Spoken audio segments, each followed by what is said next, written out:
Jadi ketika kita berdekatan dengan kaum solihin, berdekatannya kayak gimana? Kita hadir di majelis, itu kita sudah berdekatan dengan mereka. Hadirnya dengan mereka para ulama saleh itu lebih baik daripada beribadah ratusan tahun lamanya. Walaupun itu ibadahnya dalam arti irban-irban, walaupun tagatta'at ajsaduhum, walaupun tulang belulang mereka, kaki-kaki mereka, tangan-tangan mereka, kulit-kulit mereka terkelupas, itu masih tetap lebih istimewa duduknya kita dengan orang saleh. Duduknya doang kita dengan orang saleh itu lebih istimewa daripada kita melakukan ibadah puluhan atau bahkan ratusan tahun seterusnya berketerusan. Ada di antara kita ibadah satu hari saja, nggak pernah henti. Dia sholat satu hari dari mulai subuh sampai subuh lagi. Ada nggak? Nggak ada. 2 hari, apalagi. Tapi kita dekat dengan orang saleh. Tuh orang saleh baru baca Bismillahirrahmanirrahim. Alhamdulillahirabbil alamin. Wassalatu wassalamu ala asyrafil anbiya. Nah, dengan seperti itu aja lebih istimewa tuh daripada kita ibadah dengan bahkan ribuan tahun, bahkan 1000 tahun namanya. Mana ada kita melakukan ibadah 1000 tahun? Tadi dikatakan 1 tahun aja enggak sanggup, jangankan 1 tahun, 1 hari. Atau 1 hari, jangankan 1 hari, 5 jam aja. 5 jam kita zikiran. Lagi zikiran la ilaha illallah, la ilaha illallah, tau-taunya astagfirullah, astagfirullah. Kepleset. Bisa seperti itu ya. Padahal kita lagi zikir la ilaha illallah, la ilaha illallah, la ilaha illallah. Ngantuk dikit astagfirullah, astagfirullah. Baru ingat lah, zikiran kita kan la ilaha illallah. Kok bisa astagfirullah? Batal dah, orang disuruh la ilaha illallah malah astagfirullah. Sering gak kayak gitu? Gitu. Ya Allah. Tuh duduknya kita dengan orang saleh. Jadi nggak pernah ada rugi dekat dengan orang saleh, jamaah sekalian, nggak pernah rugi. Yang paling istimewa gara-gara dekat dengan orang saleh, meninggalnya tuh dalam keadaan husnul khatimah. Itu nggak pernah rugi.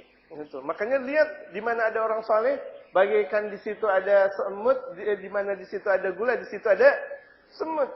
Langsung dok gitu. Itulah.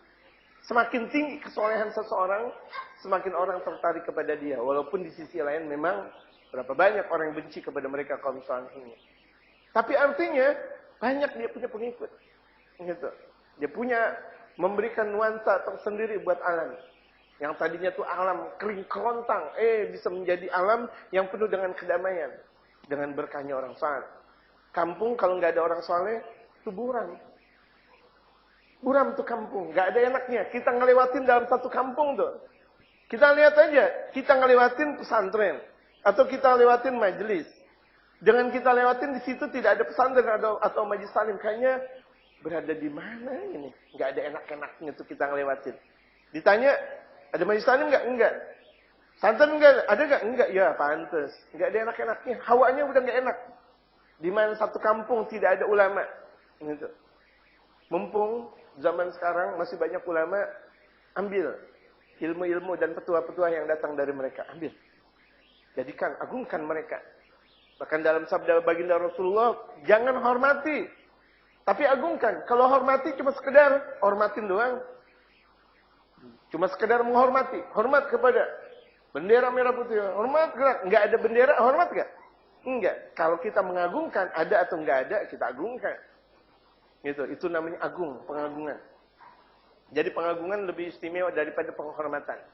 Pengagungan kepada mereka para ulama wajib hukumnya.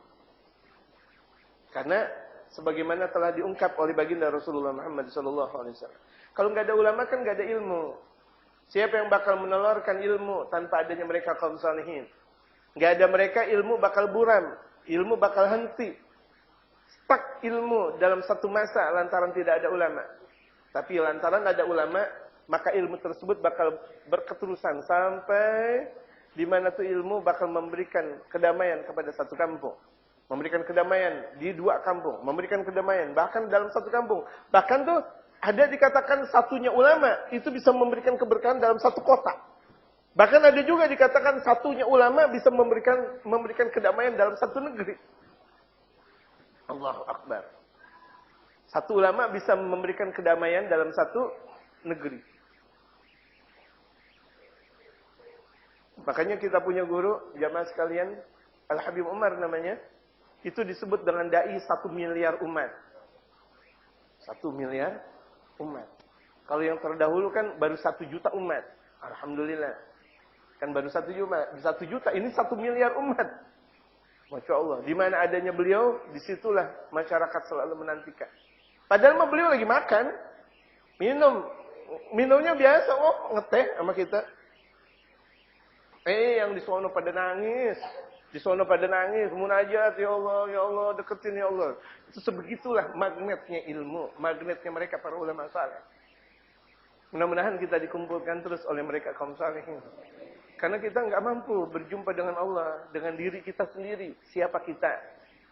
Kita perlu backingan. Backingan kita adalah guru-guru kita. Jemaah sekalian. Takut. Kenapa? Maksiat kita kebanyakan. Maksiat yang ada di dalam hati kita kebanyakan. Oh, banyak, luar biasa. Kita tahu diri kita. Yang tahu diri kita kan kita. Ya, maksiatnya udah kebanyakan. Mau berjumpa dengan Allah. Untungnya sih karena kita dekat dengan mereka kaum salihin.